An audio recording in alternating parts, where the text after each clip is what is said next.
not winning 90% of your new business because you have some sort of incredible value. I'm going to take a bit of a different angle. We got a budget this big. I'm going to give it to you because you have a really killer plan. You give a Red Bull to a turtle, what do you expect? I think that's a dead turtle. So let's move on to... E-break. Cheers. Cheers. Cheers.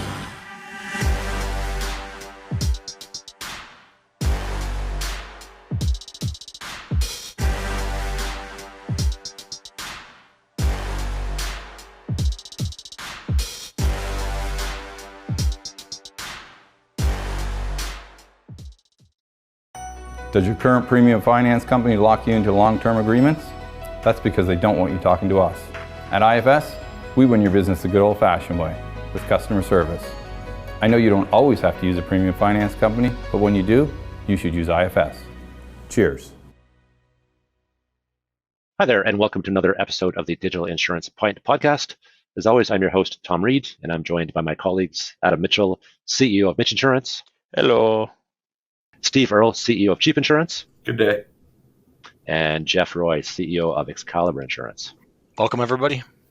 Hi, and just want to give a quick shout out to our sponsors, IFS Premium Finance, and our charity partner, the Excalibur Read to Ride program, coming to your neighborhood any day now.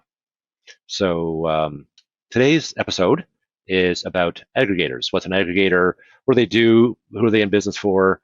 Who are they in business with, I should say?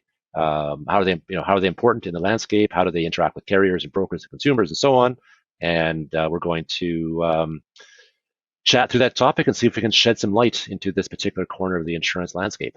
So who wants to take a crack at what is an aggregator? I mean, Google, in a sense, is an aggregator, right? Like it's taking the piece, but I mean, in the real world, in our side, it's a website that has commanded a bunch of traffic or hijacked a bunch of traffic, sent them through the Fortis rating engine via Applied, spit out the Harry Potter sorting hat as to which price is the best price for that consumer for auto insurance is 98% of that traffic.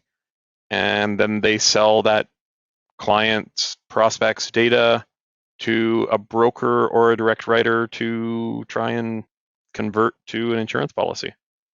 So it's like an outsourced marketing team for brokers or retailers.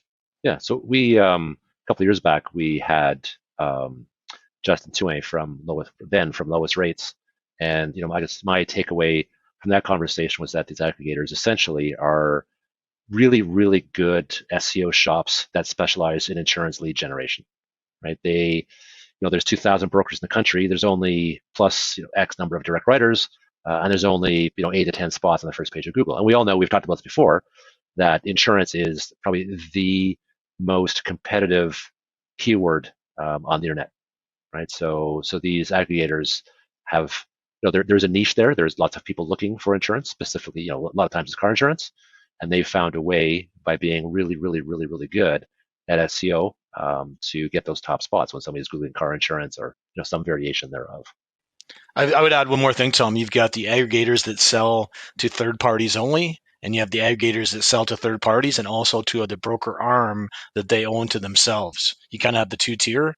Now, most of them, I think, have a broker division, so I would differentiate ones that generate third-party leads exclusively for profit to make money, and the other ones that do that to make money and also build their own brokerage side of the business. I think there's been different evolutions over time, but where we currently sit, it's 90% of the volume is by an aggregator that owns a broker or a broker that owns an aggregator.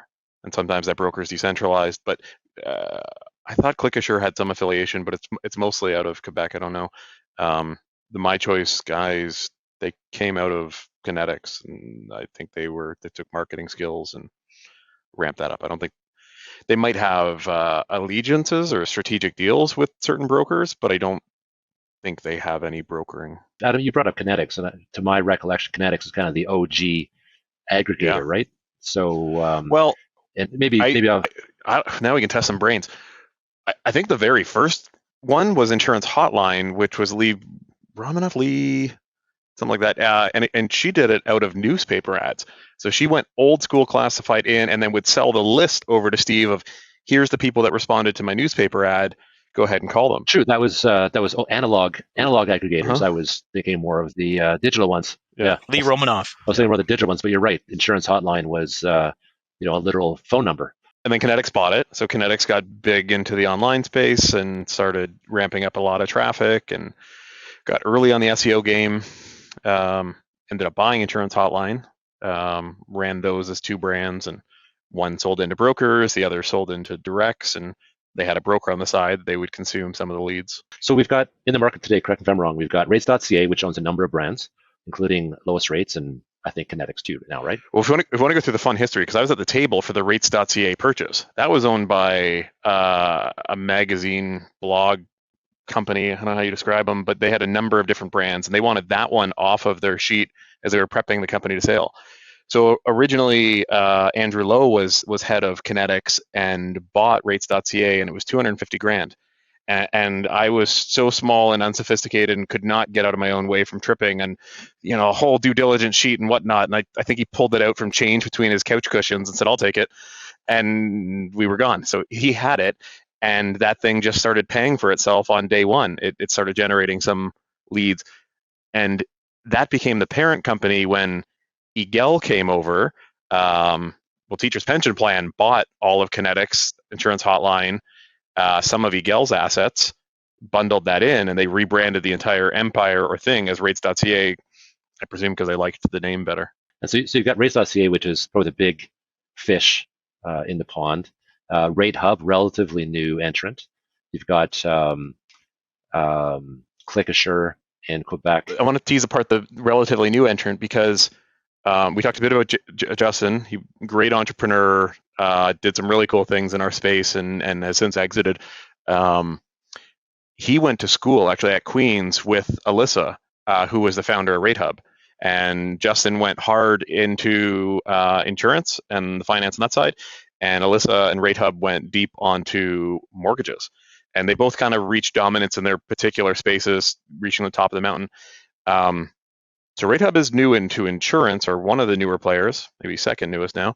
But they were already really good at SEO, SEM, conversion, like everything you needed for that. Well, and back up a second, Insurance Hotline. Like, I think I might have got my first lead in 2008, 2009. Does that sound about right? I'm predating the digital age, but I think we bought our first lead. They might have been $10 or $12 at that point. And back then, if you called somebody back in a week, you're a hero.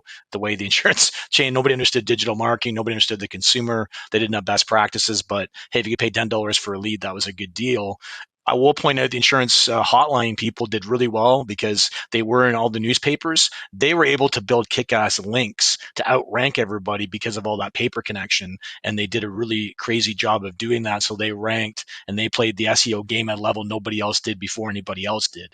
And I think that's, to go back, kind of predate that. Well, Toronto Star kept it holding. So they never sold all of it. Toronto Star stayed a minority shareholder. So there was an interest in having the Insurance Hotline link at the bottom of every Toronto Star article, which is, in that day, a really legitimate backlink. Mm-hmm. Yeah. So they were kind of the first ones to probably get traffic at scale in the insurance marketplace at that kind of level. Right now, nobody knew really how to convert that well back then, because most people would see a number and dial it, wouldn't get a quote or fill an email out. But they were kind of the first ones to figure that out at scale, I think, in Canada. I remember, one of my early mentors, Derek, was onto that very early, and he talked about, he said, you had a really good advantage in those early days. The people that were browsing and had the internet and web savviness and laptops, well, those were professionals. And he's like, there was a really high quality, and then he was noting two things happened over time. As the quality really went downhill as computers and internet became mainstream, and then they started to feel like yo-yo leads, where you weren't buying prospects, you were renting a client, and that client would be pulled back into the engine in some time. Well, we have this list of names because we tried to come up with who still exists, who are the aggregators still there. And for years and years and years, I heard about this. We can't become the UK. Aggregators took over the landscape, and the world went to shit in insurance in the UK because aggregators destroyed everything. So is this list bigger or smaller than it was a decade ago? Oh, the list of names is definitely smaller. Well, yes and no. The list of brands is bigger. The list of owners is smaller. Right. There's been consolidation in that market, right? You're right. I mean, maybe some brands may retire, but definitely a lot of those brands are around. But the list of key ownership groups is much smaller than it used to be. So yeah, and I just wanted to raise, like, the question is, are there more of them? Is there more traffic being delivered? Is more insurance being sold today than, say, 5-6 years ago, or even 10 years ago? They sort of showed up, but is more insurance being sold today through aggregators than was 5 or 6 years ago? That's a good question, and I'm not sure you could actually answer that, because these are all privately held organizations. Are the fears real? I guess. Relative to the UK, well, no way, No way, right? The UK, I mean, it went through a massive changeover where the regular brokers had a significant part of the market share, and that went through the floor. It's come back a little bit, but aggregators, and there's 4 of them in the UK, 4 big ones, or there was last time I looked at it. They essentially dominate the personal insurance market in the UK. So here's a 5-year trend line of auto insurance. So the blue line is auto insurance, and it's a relative line, so it's 0 to 100. The peak internet search traffic for that over a 5-year period was right after COVID popped. Everybody trying to rejuggle their policies. This is spring 2020. We're at the same volume of traffic as 5 years ago. You want to know why this is like a more expensive game to play, and one aggregator keeps buying the other ones, is because there's more people fighting over the exact same amount of pie. There's more being remarketed and turned around, but there's not a net more. And you've got uber big brokers and bigger organizations with bigger pocketbooks getting into that, along with direct companies, right? Like, what does Bel Air spend and Sonnet spend buying AdWords to drive that up? Viva Direct didn't exist, right? And now they're a player consuming some, and they're fighting over things. Every little micro broker has a site. Like, we did it through our M&A series, where the guys were saying, it's now table stakes. Like, you have to have a website. You have to have some lead generation. You have to have some forward momentum. We just assume that that's a given. Nobody answered my question. Is more insurance being sold? That was my attempted answer, is like, that's an objective view from Google, self-declared, of their traffic of all of Canada. Google would tell you, no, there is not more traffic going through any amount of the websites, if we assume that they are the guardian of, like, the funnel. Good answer, I guess. I still don't. So it's all just shifting around. Like, this is like the thing I started on showing you before, of like, if immigration's growing at 3%, right, and there's a certain amount of people dying off and others, like, you're probably at best just like holding level for the amount of insurance consumers. I get that, Adam, but now, as my website, your website, the broker down the street, we're all getting more traction. Are we taking away from what the aggregators once had? Is their piece of that pie been diminished? I guess that's. I'm guessing, but I'm guessing, yeah, because you have 3,000 ankle biters around that, like, before that didn't have any teeth or any ability to do anything. Now that everybody's got a little Google local domain thing, each of that just has a little drip bite line out of it, and Google really likes to support this local business angle, right? Like, it's no accident that the first 3 or 4 after ads is your Google local map search. And if you're an aggregator, you can't hack that. So, Mr. Business Smarty Pants Adam Mitchell, given the same opportunity to get into having ownership in an aggregator today, would you do it? Is it a growing business in Canada? No. Would you take the opportunity? No, it's not a growing business. Yeah, so I think that's where my head is stuck, is like, well, what's the price? 200 million? No, I'm not doing it. Like, you will forever be bled dry, and I don't see how you turn that around. I just want to jump in quickly here. You mentioned about, is more insurance sold? I'm just looking at my Uber Suggest dashboard here. Rates.ca says they guess they're getting 618,000 visitors a year. Lowest rates, 364,000. Rate Hub, 2.7 million. And kind of gives you an idea. I don't have them all listed, but you start doing the math, your conversion. I'm not sure what you guys are converting at for visitors, but for every 15 to 17 visitors per 100, we'll get somebody putting their hand up to get a quote. So I'm not sure if their numbers are quite that high or they're higher. You start doing the math based on that traffic. You can probably reverse engineer roughly how many quotes you're getting. Getting somebody's sales close ratio will be interesting, because is it pure close ratio? So if you get 100 leads. Here's the story that I think those ones are there, but where Steve asked about, are they getting more or less? Because what wasn't here 5 or 10 years ago is Surex, 25,000 a month. Think Insure, 123,000 a month. Who else is going to be big on here? My Choice, like new player to the category that they're stealing from a fixed pot, 28,000 a month. We're going to be 30, 40,000 a month. Western didn't have a web presence, 30,000. And those all things used to all go to Kinetics, right? And for an early point of time, it was Kinetics and lowest rates, and they divided it all. And then Rate Hub and so on, some others came out. Let's cut to the chase here. Are aggregators good or bad for brokers? Right? Is having lowest rates, Rate Hub, the new one in Quebec, Domano, etc. Is this good or bad for brokers? And I'll lay out a bit of the case, right? So to me, on the plus side, as a broker, you can these guys are very, very good SEO shops. They can guarantee you X number of leads per month. You can right size your team. You can match the number of leads to your team, right? It's for a fixed price, more or less. You can get exactly or more or less exactly the number of leads your team can handle, right? Awesome. On the downside, it's not cheap. Are they taking away from the finite pie that you would have otherwise been able to get, on your own? So I see some good or bad. I'm interested in knowing what you guys are thinking about. Steve, you've been having a hard time getting an word in edgewise. Why don't you go first?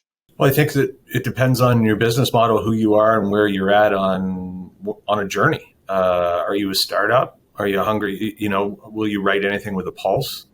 I had a startup 6 years ago, and we needed leads, so we bought them. When we could stand on our own 2 feet, we got off that crack and stopped buying leads because we could generate them ourselves. So that's part of it. But I think it's for any broker, you really have to be dialed in on what your number one, your close ratio is on these leads compared to the other leads that you're generating, and what your cost of acquisition is when you calculate it, and what you're paying for them, and how long they're sticking around. What is the lifetime value of that customer? And you got to compare that to everything else. So it's you have to be really, really on your game with respect to your metrics and understanding what it is that you're buying. Because generating activity can be great, but is it long-term profitable? So you used to buy aggregator leads, but you do not anymore. Yeah, when they first started, we had two salespeople, and website was on page 9 as brand new. You needed activity. You got to pay the bills, and you got to keep people busy. But once we began to creep up, then we could dial it back less and less. There's also this seasonality of things too. Maybe it's really slow in the winter months. We'll buy some leads to keep people busy, and then we'll back off in other times. So to me, it can be used as a tool in your business, and depending upon what your business model is. Yeah. Okay. Jeff? Yeah, I guess we started, buying leads way back, I said, in 2008 to play around with it, to experiment. We didn't have a process nailed down. We did buy them off and on for a number of years. Our goal was to be able to build our own engine to drive our own leads. I think inevitably every organization wants to build their own marketing to drive their own leads and have control over things. Do we still buy aggregate leads? Yes, we buy a small amount right now. Sometimes aggregators can also find leads in an area you can't. And one of our challenges has been property insurance. There's a lot of people shopping for home or auto insurance. And Adam, if you pulled the numbers up, the people searching for auto versus property, drastic difference. And people seem to be a lot more adverse on price on auto insurance than on their home. And obviously it's probably proportional that your house is worth $1 million on average now, let's say in the GTA. So if your price goes up 10%, are you as concerned versus your car insurance that goes up 5 or 6%? It seems to be people are more apt to shop their auto insurance, and there's more traffic out there, more fish in the sea to bring in on the auto insurance equation. So if there's certain lines of business you can buy, there's life insurance leads you can buy commercial leads from certain people. I haven't looked into it, but there's different people you can buy leads from. And again, you can hire an SEO company to develop the leads for you, or other ways like the ones we've listed here. There's other ways to drive leads and get into marketing. It gets into a deeper thought is, how are you driving business into your brokerage? What are the tools you're using? And if your only tool is an aggregator and your only marketing is one, it's very, if something happens with that aggregator, that market, where are you going to be as an owner? So those are some things to think about, just to kind of add on to what Steve said. Adam? Yes, we have bought them in the past. No, we're not still doing it. I have a bit of a long tirade on this one. I think the opening line would be net. They're bad. They're bad for brokers, bad for markets, and they're bad for direct writers. And I'll unpack it a bit. So we stopped buying leads in 2014. Steve called it crack. I'll call it a steroid. I think it's really good. Whenever you are starting a business, a team, a project, outsource as much as you can. Get as many things stabilized on variable cost, and by outsourcing your marketing team to one of these aggregators, you can take away all the variables on, am I good at SEO, SEM, partnerships, whatever. It doesn't matter. They've done all that work, and you can just get the net cost of, I think it's now $45 a lead. But in the meantime, you can focus 100% of your attention finding good people, good brokers, good markets, good tech to be able to convert it. And then one day, hopefully, you can go back and vertically integrate and bring the other marketing talents in-house. So we started that journey of bringing it in 2014 and haven't really gone back. When we didn't do this in a heads up way, we didn't know it was coming, but when we quit buying leads, our retention the next year jumped 10 points. Bingo. And I have some hypothesis on why. I don't know that we'll ever know why. I now view aggregators as Amazon. And I think more and more things will continue to retail online, and we as distribution retail insurance.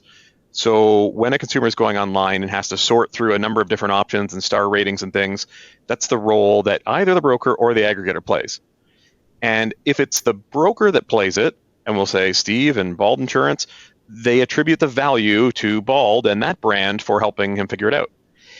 If Steve gets the lead after Lowest Rates or Rates.ca has done all the helping and sorting and basically funneling them through CompuQuote, then the loyalty is to that brand, because that's the brand that helped them find the solution after Google gave them the traffic. All Steve is the Amazon delivery driver. And we all get Amazon packages all day long, at least multiple times a week, whatever it is. Like, you don't know, unless you're a real small town, it's the one stable person. Like, we're in a decently populated. I have no idea what the truck is, the company, the delivery driver.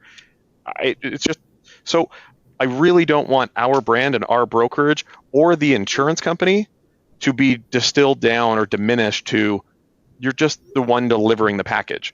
The one that actually delivered the value to the customer was the one that helped them figure out this complicated angle. And so I really dislike how that undermines, I think it's bad for markets on profitability and for brokers.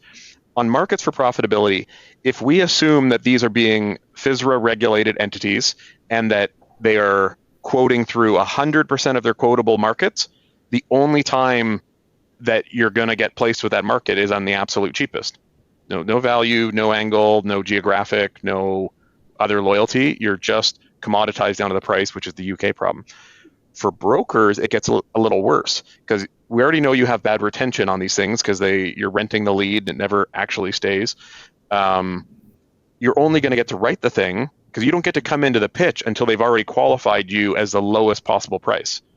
So that means not only have they been rate compared against your markets you have, it's been rate compared against every market you don't have. So then it's going to get placed with the weakest part or the most competitive, whichever you want to describe it, of your partners, your insurance company's rating algorithm.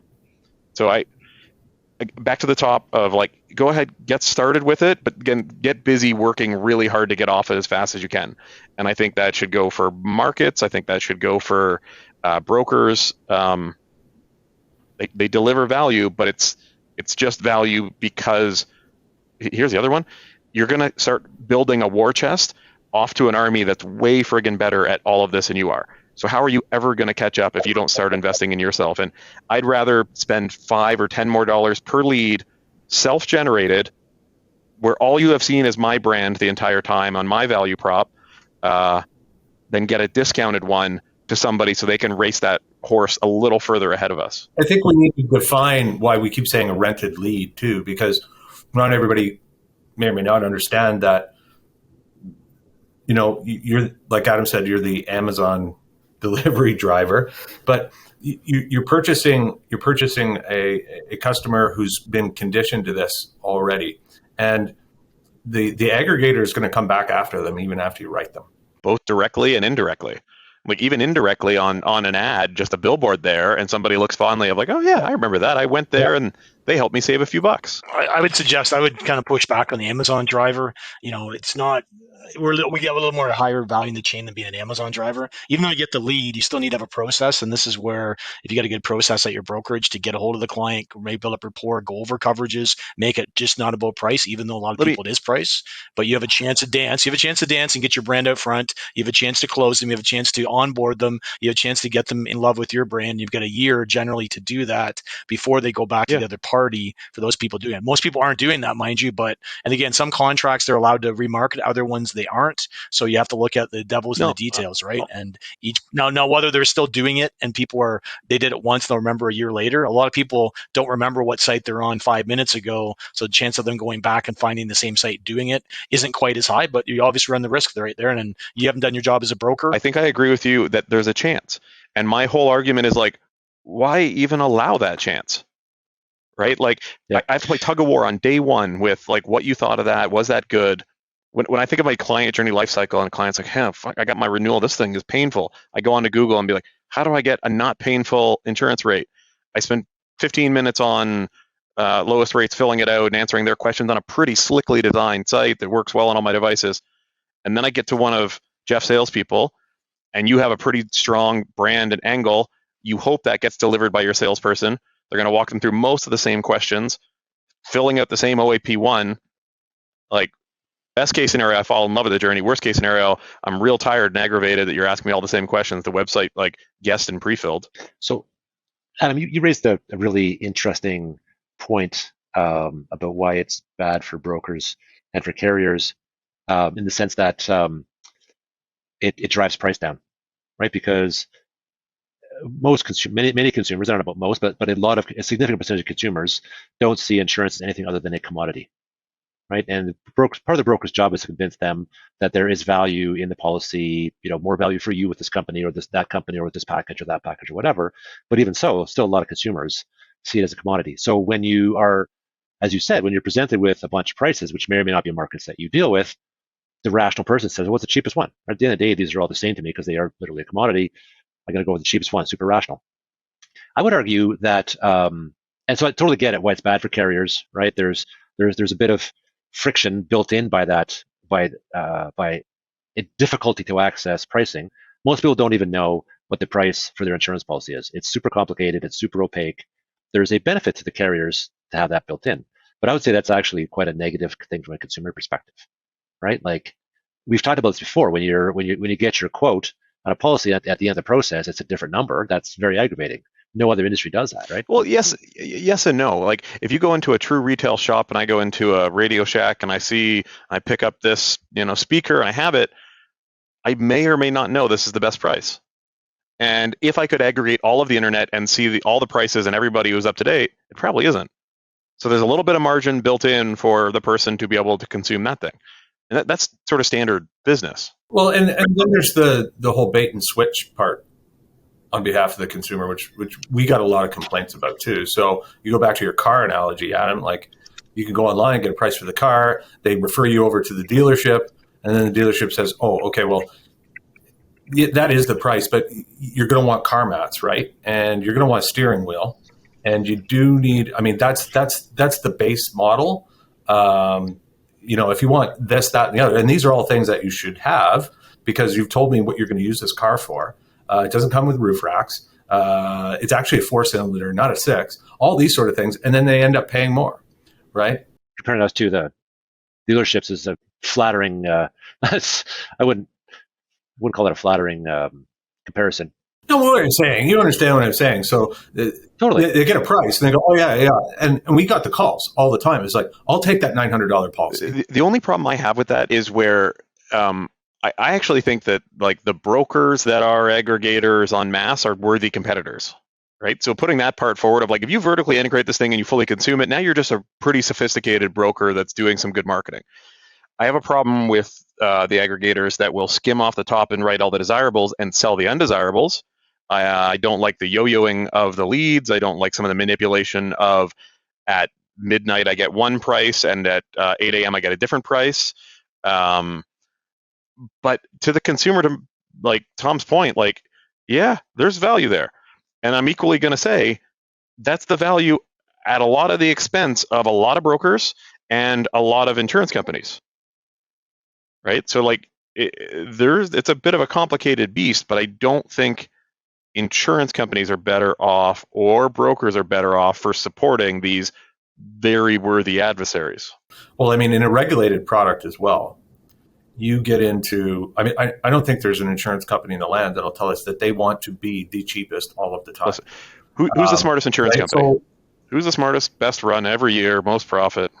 Intact, by far. Right? And why do you think they accidentally pulled off insurance aggregators? Look, if you can't get the rate that you believe that you need because the government is telling you can't have it, then you don't, and you're forced into a position where, I mean, there's lots of times when insurers might be number one or number two on an aggregator site, but you know what? They don't want the business right now because they're unprofitable and they can't get to where they need to be. But they're forced. Go the sports analogy. Like when you have an injured all-star, you don't talk about his injury, her injury. Like somebody's got a bum knee, you don't talk about it because like that's where the opponent's going after. Right. And so if you are weak in statistics, rate, whatever your angle is, don't put it on the front page of the Globe and Mail. And what are you doing with this thing? You're putting it on the front page of the Globe and Mail that also then keeps churning. And every year they get more money and a bigger stick to stir the pot faster. So kind of our hypothesis, guys, is that the aggregators definitely had a very solid, quick rise. There's some consolidation. It seems to have flattened out a little bit. So let's talk a bit about the future and where do we see that aggregator model going in the future? And Steve, I'll start with you. I don't see it increasing. I don't see them retaking if they've lost or they've flatlined because they have more and more competition on an almost daily basis from those that are in the marketplace are becoming more astute. I mean, there's less brokers, obviously, but the ones that are engaging well. And they're taking a little piece of that pie. I mean, Adam showed us some numbers there with respect to that pie is only a certain size, and it's pretty continuous with the exception of COVID. So I think that brokers have done a good job here at bringing back direct-to-consumer funneling of leads. My take. I don't see a ton of change. I think it's going to get more difficult. The prices are going to go up. They're probably still going to be the same people using them. Now, will one of the big aggregators get sold to a different entity? Yeah. Would a company that's $5 billion decide to buy an aggregator and embed it? Maybe that might happen. Maybe not. Hard to say. That's a scenario where somebody could be wanting to get rid of it, get some cash, and they don't think the future is great for it. Who knows, right? But the market's been around since probably the early 2000s, hasn't gone away. You mentioned there's still the same number of players, just less owners. There's still obviously the people are making money in the market or they would have left. But, the only risk is are more insurers going to go off the platform and there's nobody left. And if you have nobody left on the platform, you have no product. That could be a watch out. But I'm assuming if that ever happened, they would just sell off and embed it into a big company. That's my thoughts. Cool. Thanks, Jeff. All right, Adam, we'll close with you. What's your take on the future of the aggregators? I think we're past peak aggregator. I think it's pretty telling when you have Intact as one of the biggest markets out there pulling off of that marketplace and saying, hey, we don't want to be party to what was caused over in the UK. So they bought a big asset over in the UK, went over there, saw the mess, and pretty quickly turned around and said, oh, we got to stop that piece, and pulled it out of here. Wamanis has pulled off. Travelers has pulled off or on. I don't know where they are currently.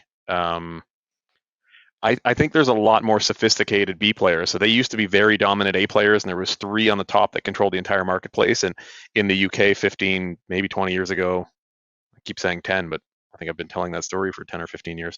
There's a few big players that ran away with it and controlled the market, and everything flowed through there, and you had to pay that toll pass to have it because they got so big with so much capital, and the marketplace regulations allowed them to. Our marketplace regulations were different, and there was a more even distribution of sophistication. There was a couple loud players, but a couple of those loud players hit pretty big speed bumps along the way. And some competition arose, and now there's a lot of brokers today that are as big or strong as Insurance Hotline was 10 years ago, or maybe even less, but it's around there. So it's a different marketplace over here. And so my bold prediction, if it was, is that there'll be dominant brokers, not aggregators. we'll wrap it up on that note. Thanks, guys. And thanks to IFS Premium Finance for your sponsorship. Very much appreciated. And the Artie and the Good Night is now out on Amazon as part of the Read to Ride program. So go check it out. Thanks so much, guys. Is retention important to your brokerage? Of course it is. That's why at IFS, we have a cancellation prevention process. Want more details? Give us a call. I know you don't always use a premium finance company, but when you do, you should use IFS. Cheers.